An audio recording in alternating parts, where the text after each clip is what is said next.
C'est l'heure de votre journal sur Radio Nour présenté par Maël Manomba. Assalamu alaikum, excellent début de semaine sur les ondes de Radio Nour. C'est l'heure de votre édition d'information et voici les titres.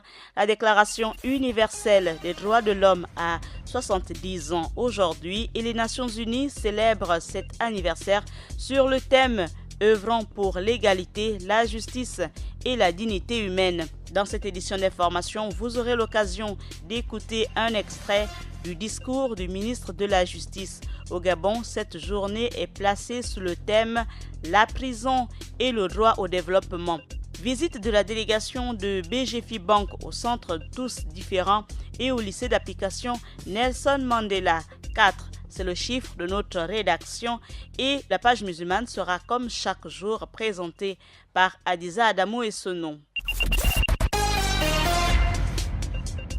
La Déclaration universelle des droits de l'homme a 70 ans pour les Nations Unies, œuvrant pour l'égalité, la justice et la dignité humaine. C'est le thème de cette année. La journée des droits de l'homme est célébrée chaque année le 10 décembre, jour anniversaire de l'adoption par l'Assemblée générale des Nations unies de la Déclaration universelle des droits de l'homme. C'était en 1948. La célébration de la Journée internationale des droits de l'homme au Gabon a pour thème la prison et le droit au développement et le ministre d'État, ministre de la Justice et des droits humains, Edgar Mbumbu Miakou, a saisi l'occasion pour délivrer son message et voici un extrait.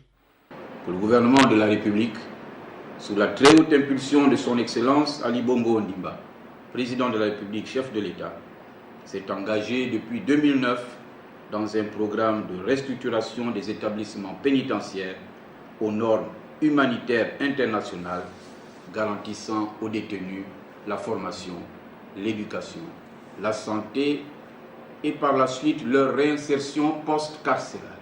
La main-d'œuvre pénale peut apporter une aide substantielle de manière multiforme au produit intérieur brut, PIB de notre pays, car tout Gabonais a la possibilité, lorsque les conditions sont réunies, de contribuer significativement à l'édification de notre chère patrie, le Gabon. C'est notre devoir et notre responsabilité.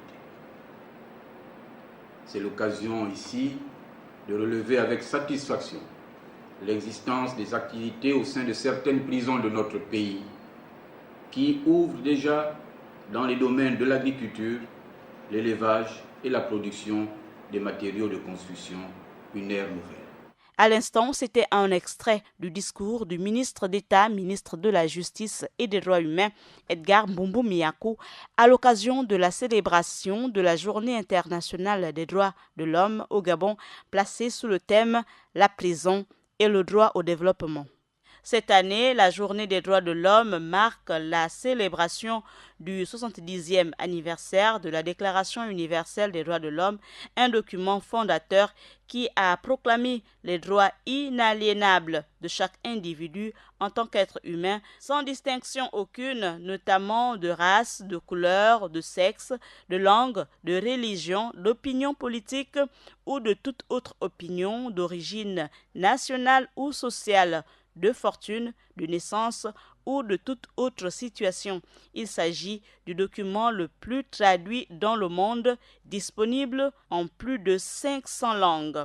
Des dizaines de salariés de BGFI Bank ont quitté leur bureau pour descendre dans les établissements scolaires de Libreville pour des œuvres de bienfaisance, pour y apporter des aides qui marqueront profondément la qualité des enseignements et la vie scolaire des élèves qui fréquentent ces établissements, comme le témoigne le directeur du centre Tous Différents, Jean-Richard Obamdon.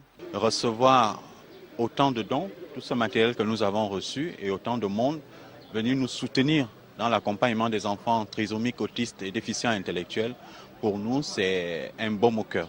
Ce déploiement s'inscrivait dans le cadre de la célébration de BGFI Day, la journée annuelle de solidarité et de bienfaisance consacrée aux populations des 11 pays et des villes dans lesquelles ce groupe financier africain de référence exerce ses multiples opérations.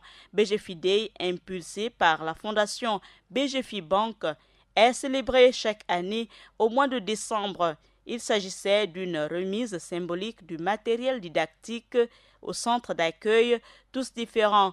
C'est un établissement scolaire, pas comme les autres. Il accueille des enfants souffrant d'un handicap. Cette année, 106 enfants y sont inscrits. Les uns sont trisomiques, les autres autistes. Bref, de nombreux enfants souffrant d'une infirmité motrice cérébrale. Les caravaniers sont ensuite descendus au lycée d'application Nelson Mandela. Dans cet établissement qui cultive l'excellence, les cadres et agents du groupe bancaire ont focalisé leur attention sur le centre de documentation et d'information, le CDI. Entièrement rénové par la même banque, il y a quelques années, le CDI propose aux élèves de l'établissement ses ouvrages et ses services informatiques.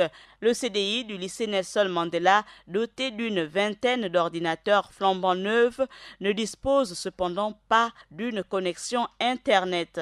BGFI a remis un kit de connexion Internet avec un abonnement que la banque s'est engagée à renouveler chaque année pour le bonheur des élèves et de leurs enseignants. Martial Ndong, le responsable du CDI du lycée Nelson Mandela, se réjouit de cette initiative. 4, c'est le chiffre de notre rédaction et c'est le nombre de lauréats récompensés vendredi dernier à l'occasion de la tombola totale Quartz 4-4 démarré le 26 novembre dernier et qui se poursuivra jusqu'au 18 janvier 2019. Il s'agit de la tombola de la compagnie pétrolière Total Marketing Gabon. Place à présent à notre page musulmane présentée par Adiza Adamou et Sono. Assalamu alaikum Adiza. Wa alaykoum salam Maël. Dans la page musulmane du jour, on parle au Tchad de la condamnation de l'ex-chef rebelle Babaladé. On évoque aussi la béatification de 19 religieux catholiques en Algérie. Et pour finir, on parle du sommet G5 Sahel où les chefs d'État ayant pris part à cette manifestation se disent satisfaits de leur rencontre. Cette page musulmane au Tchad avec l'ex-chef rebelle Babaladé condamné à 8 ans de prison. L'ex-chef rebelle tchadien Abdelkader Babaladé a été condamné jeudi dernier à 8 ans de prison ferme pour détention illégale d'armes, association de malfaiteurs, incendie volontaire et même de viol par la cour criminelle de Djamena.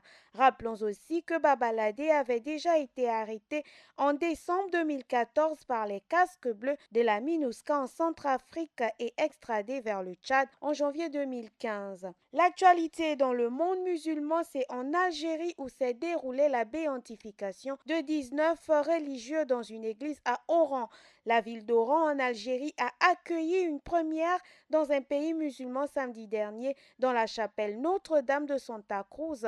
Dans la grande ville de l'ouest du pays, une cérémonie de béatification de 19 religieux catholiques s'est ouverte à la mi-journée. Ces religieux avaient été assassinés dans les années 90 durant la décennie noire algérienne.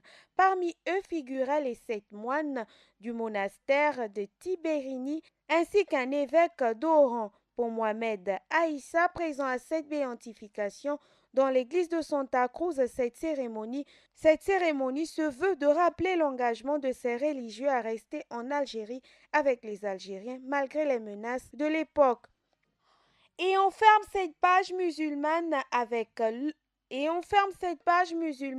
le sommet G5 Sahel où les chefs d'État se disent satisfaits de leur rencontre avec les bailleurs.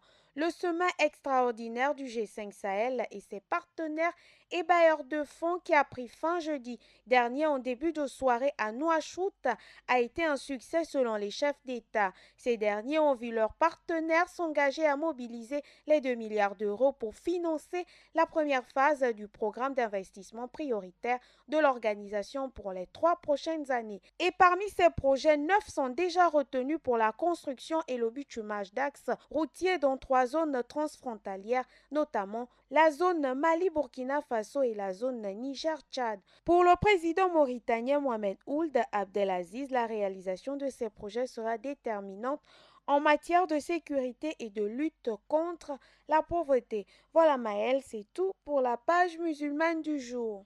Merci à Axel Kumba et Hugues Mondungi du côté de la technique. Maël Manomba de Mouabi vous a présenté cette édition d'information. Bonne suite des programmes sur la radio au service du développement.